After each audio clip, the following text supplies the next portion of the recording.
Continue now with our discussion about the lechem haponim.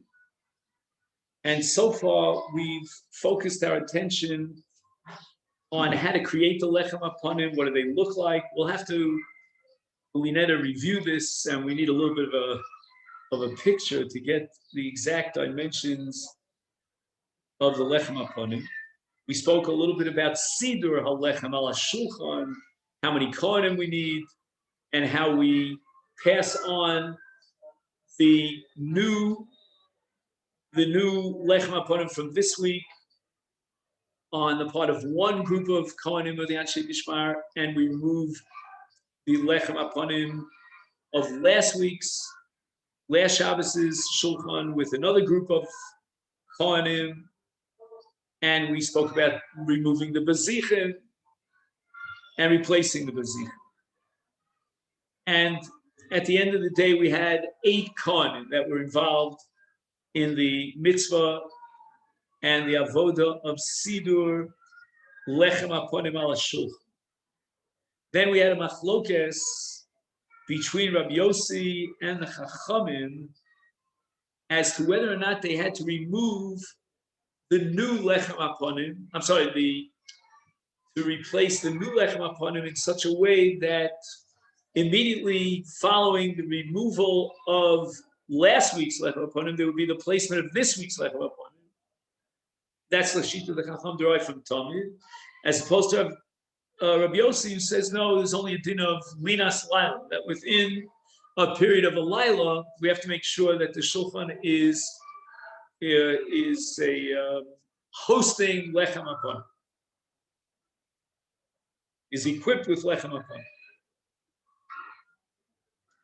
Now, the last thing that we mentioned is that after the lechem haponim has been removed from the shulchan and replaced by the new lechem, then we do what's called haktoras halevona.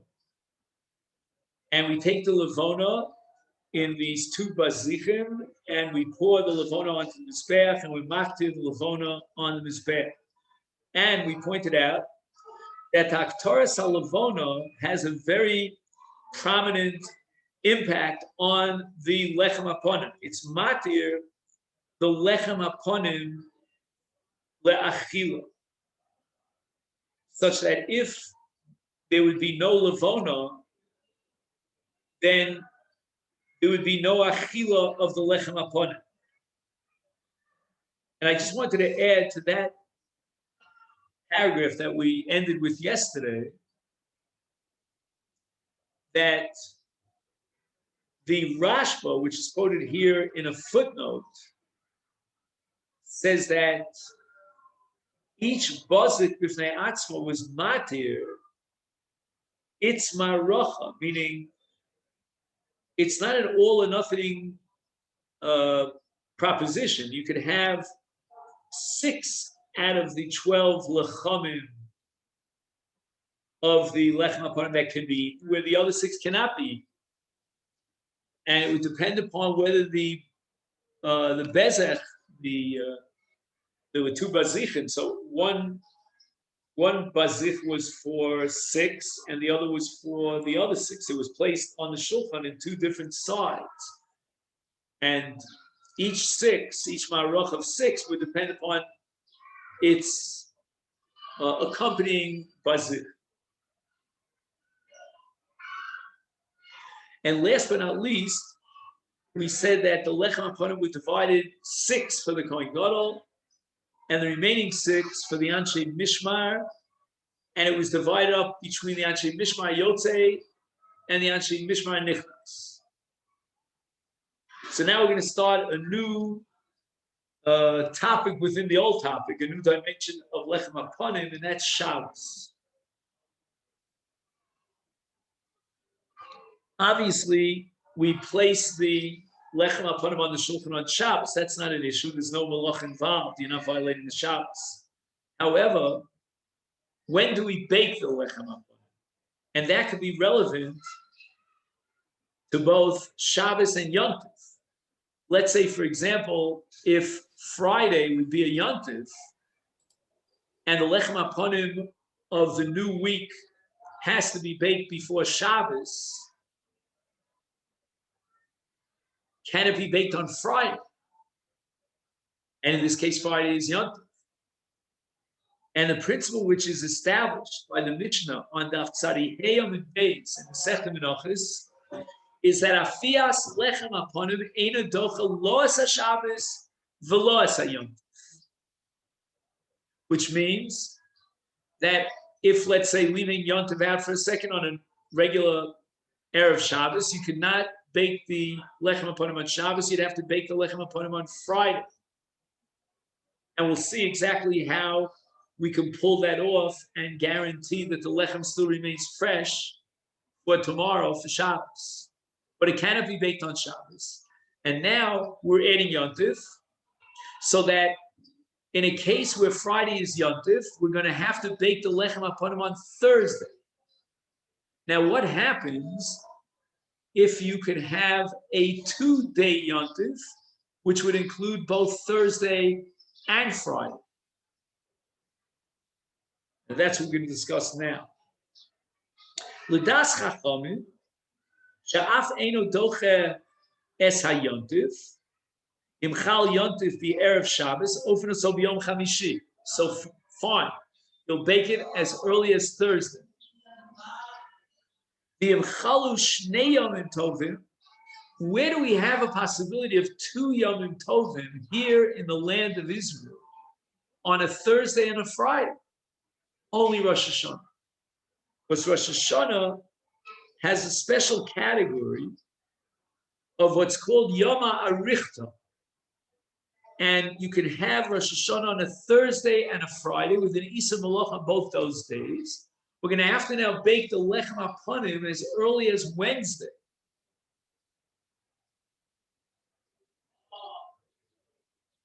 L'das Rabbi Shimon ben Haskan, Afiyoso dochesh yontif v'ena doche lo es Yom HaKippurim v'lo es HaShabbos. So according to Rabbi Shimon, you would not have a possibility of having to bake the challah, the lechem aponim, earlier than Thursday. Why? Because although lechem aponim is not doche Shabbos, it is doche Yom Tov.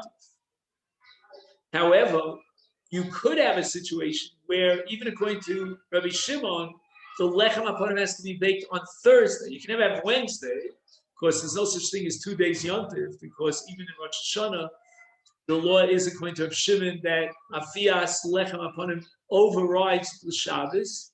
Overrides the Yom Tov. However, let's say Yom Kippurim falls on a Friday. In such a case, even Rabbi Yossi would agree that you cannot bake the lechem aponim before Thursday. So the machlokes now boils down to a yontif on a Friday. According to Rabbi Yossi, you can bake it on Friday. And a machlokes in the case of Rosh Hashanah on a Thursday and a Friday, whereas the Chachamim would require baking it on Wednesday. According to Rabbi Yossi, you can bake it on Friday. But if Yom Kippurim is on Friday, even Rabbi Yossi agrees. Now, I just want to say this. Rabbi Yossi is integrating Yom Kippurim into Shabbos and equating their status as far as baking lechem aponim. To the same extent that lechem aponim doesn't override Shabbos, it doesn't override Yom Kippur. So that even Rabbi Shimon ben Askan, who allows the lechem aponim, the afiyas lechem aponim, to override Yom Kippur, but not Yom Kippur. So Yom Kippur is now upgraded to a status of Shabbos. And that's a very, shall I say, fundamental breakthrough.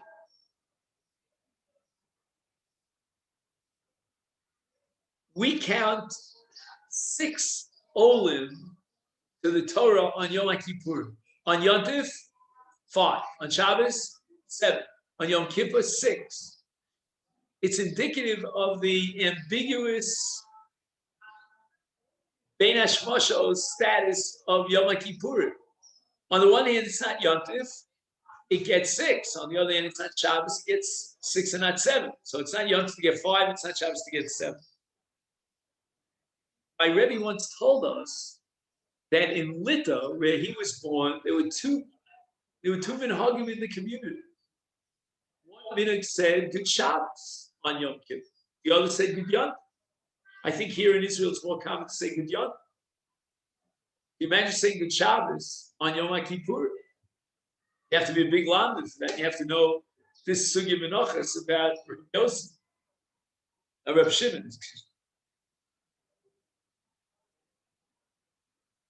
So Reb Shimon equates Yom Kippur with Shabbos, and just like Lechem Aponim in Itzafiyah is not Docha Shabbos, it's not Docha Yom Kippur.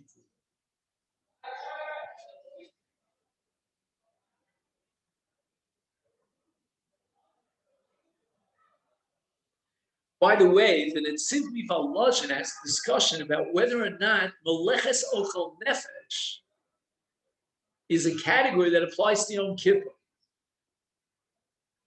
And you and I might say, well, how can you have Meleches Ochel Nefesh on Yom Kippur? After all, you're not allowed to eat on Yom Kippur. So it can't be considered a Meleches Ochel Nefesh. But the Netziv went way beyond that. He said that the whole enterprise, the whole entity of Ochel Nefesh and the Heter doesn't apply to Yom Kippur because Yom Kippur is Shabbos. The Torah calls Yom Kippur Shabbos. Shabbos Shabbosin. And if I assume that on Yom Kippur, according to the Netziv, we should be saying Good Shabbos, or in Lita they would say Good Shabbos, then it really reflects what we're learning here, that the afiyah of Lechem Aponim cannot override Yom Kippurim, despite the fact that it overrides Yom Tov, according to Reb Shimon.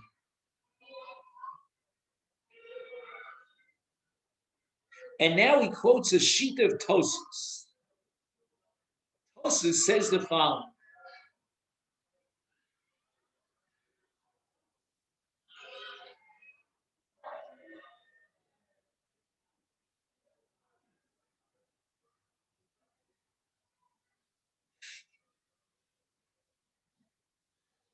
How could it be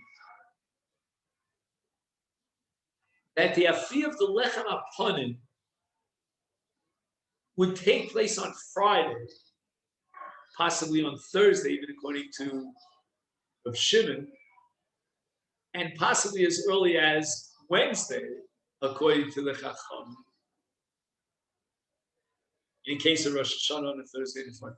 How could that be possible? We have what's called a psul lino.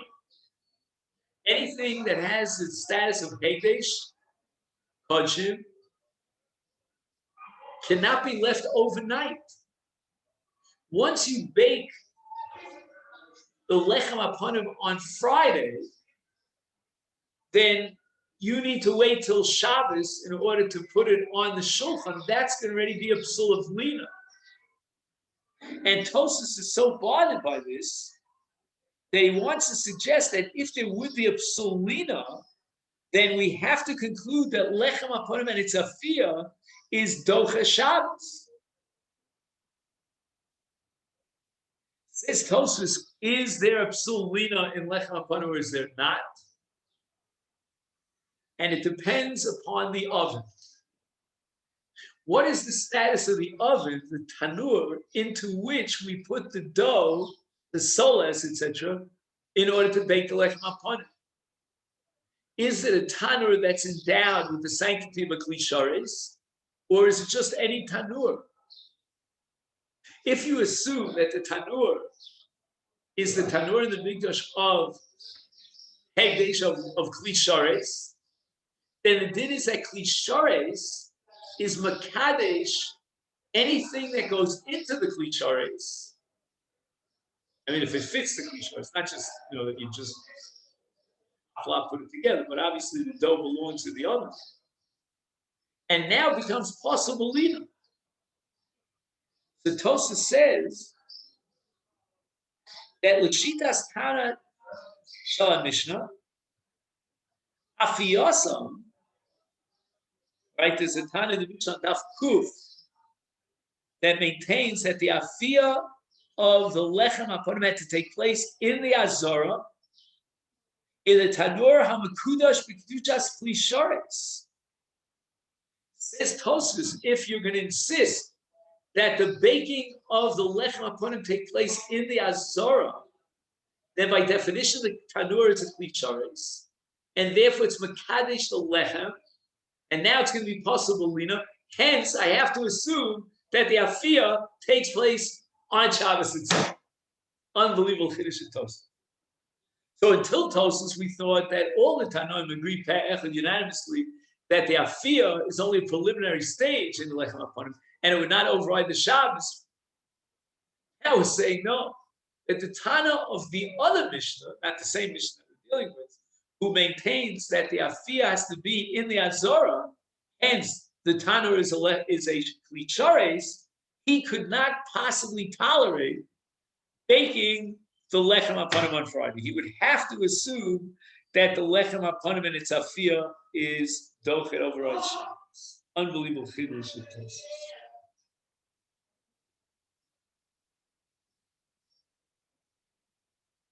And the Rambam disagrees with Tosfos in Hilchas Tmidim Musafim, and he says, even if I maintain that the Afiyah was inside the Azara, that's where the Tanur was, and the Tanur was a Tanur Mekudosh, nevertheless, Ein Afiyasam Dochesh. Why? The logic of Tosfos seems to be ironclad.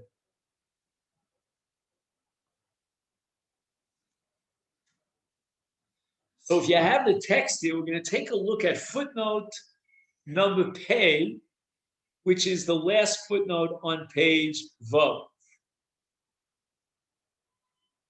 He says, Kama bi'urim nishnu bi'achronim b'shitas harambam. Alechem Mishnah kasav she'ein hatanur mekadesh legamrei le'inyan psul lina el mekadesh chak le'inyan shetehei afiyah b'fnim. In other words, we require an afiyah b'fnim in a tanur that has the status of a tanur mekudosh, but it doesn't effectuate a kiddush gamur in the lechem haponim such that that would become possible. That's the lechem. The Chazon Ish says that lechem haponim is kaddish legamre rak al gabe hashulchan.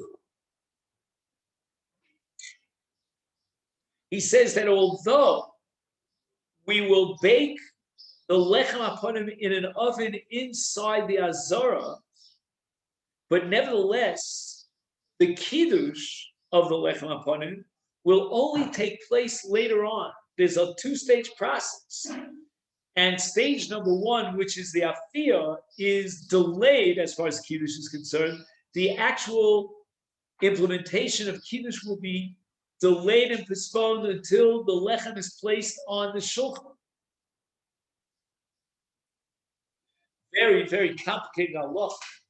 On the one hand, we're requiring that the lechem haponim be baked in the azara, so that the baking process is a process of kiddush b'kli sharetz, but nevertheless, that kiddush is only the introduction in stage one to a kiddush legamre, which will culminate with placing the lechem haponim on the shulchan.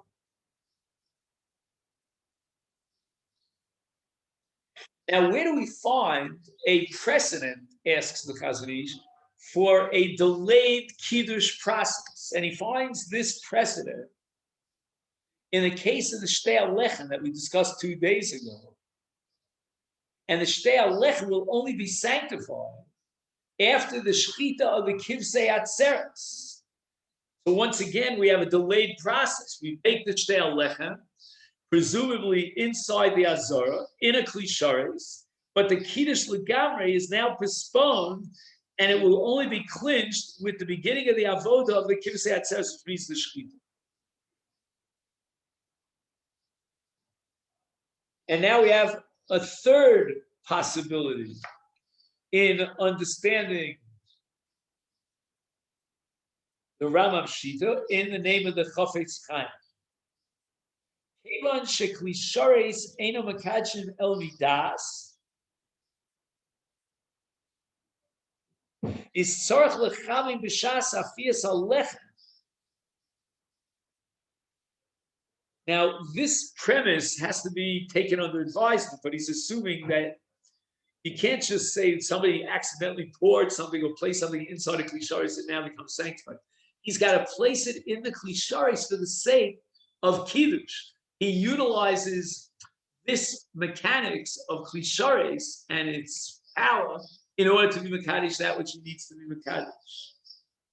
Here, in our case, when he puts the shtei lechem, or in our case, the lechem aponim, inside the oven, which is in the azara, and the oven is a klisharis, he's going to have kavanah that it should not be sanctified when it goes into the tanur.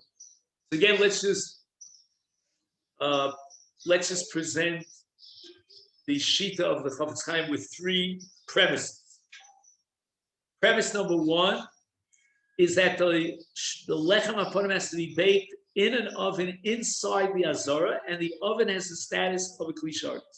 Premise number two: kiddush of a klisharis is only effectuated when you have kavanah, and therefore, premise number three is that when the kohen puts the dough into the oven in the azara, and the oven is a klisharis, he has in mind that it should not be makadesh, the shtei lechem, until we put it onto the shul.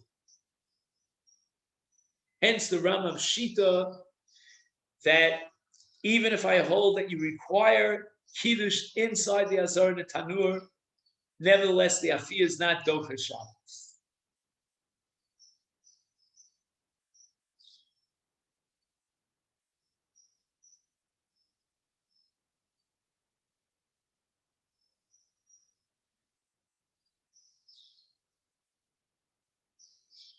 And then he quotes the Or Samen.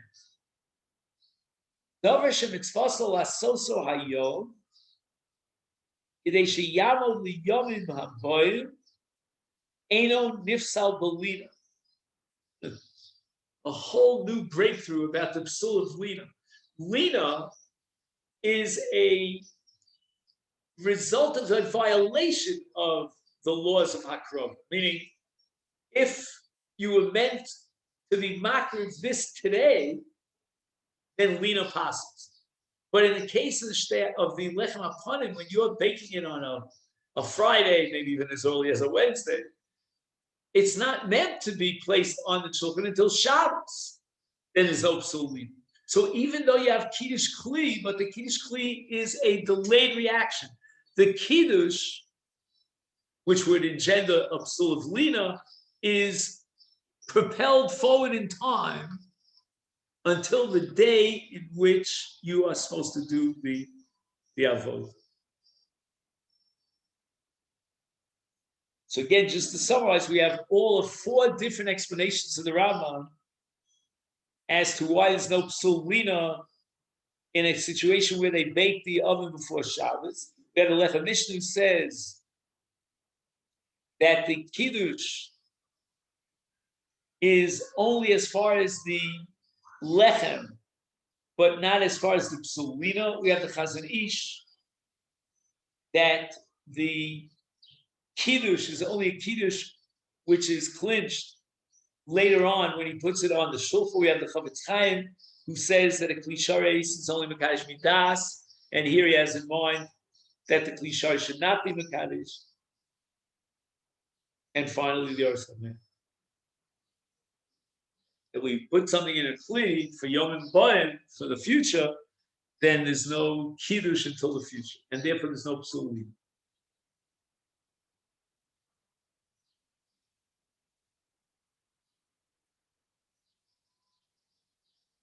Now we said that how long does the lechem aponim and the levona, for that matter, have to remain on the shulchan? 1 full week, 7 days from Shabbos to Shabbos.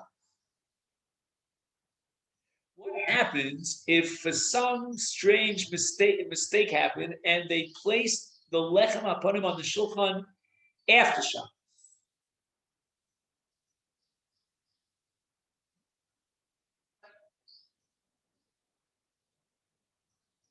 Again, this could be very complicated because it could be that, let's say, 11 out of 12 of the lechamim were placed on Shulchan Shabbos, but 1 out of the 12 was placed mistakenly after Shabbos. Okay, fine.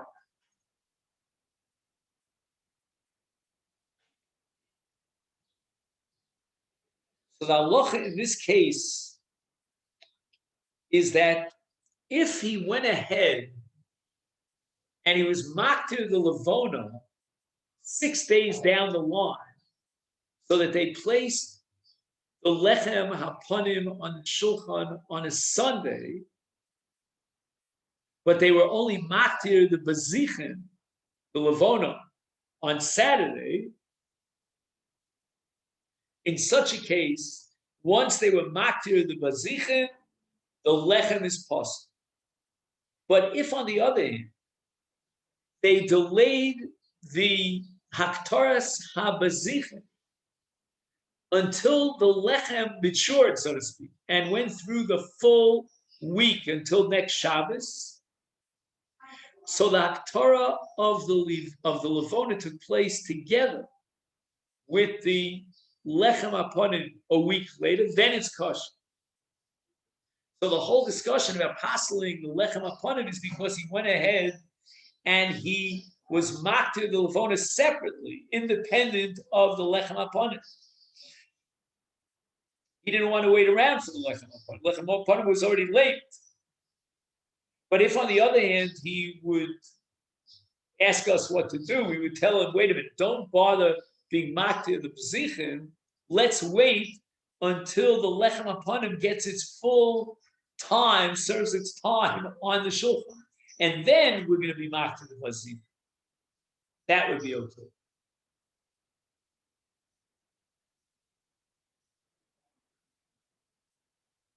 So in Hishias halechem abazichin al shulchan al Shabbos shniya halechem kosher v'chein ein haktorah kshera el b'Shabbos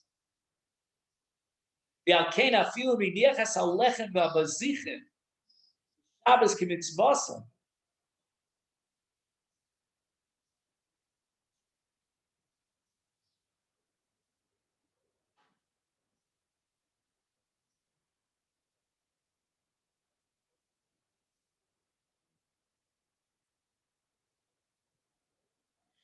And again, what's going to passel the lechem is if there's no coordination between the aktaras halavona and the lechem aponim. And that can take place in 2 ways. One is where he puts the lechem aponim on a Sunday, and he was maktir the levona separate, independent of the lechem aponim. Or alternatively, let's say he puts the lechem aponim on a Saturday, he waits a full week, but he wasn't maktir the Torah, the levona, until Sunday. That would also mean that the lechem is possible.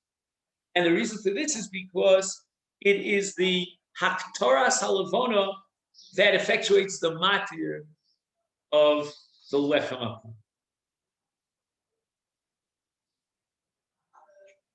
Now, the next discussion, which in Mitzvah Hashem will address tomorrow, is what happens if the lechem aponim breaks into pieces right before it was time to take the lechem aponim off the maracha, off the shulchan.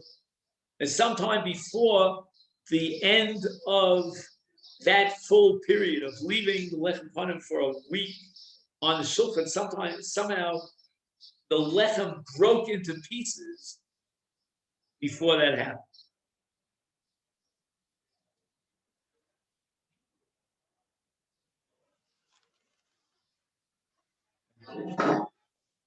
Let me just make a note of where we got up to.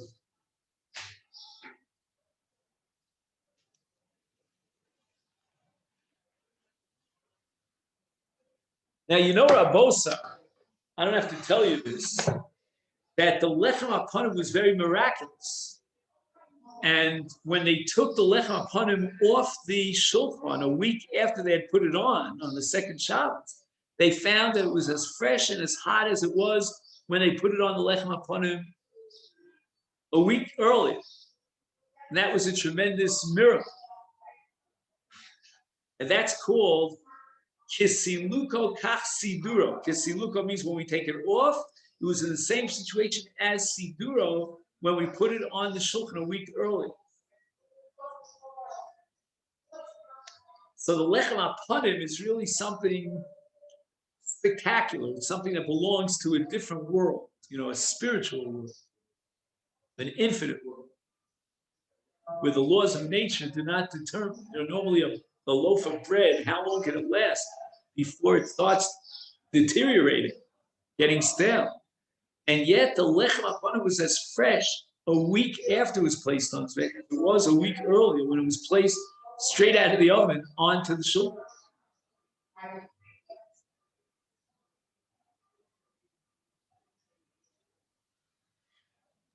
Just that before we start our learning of Yom, I just want to tell you my father, Shalom, passed away not on Shabbos, but Shabbos Parshas Emor.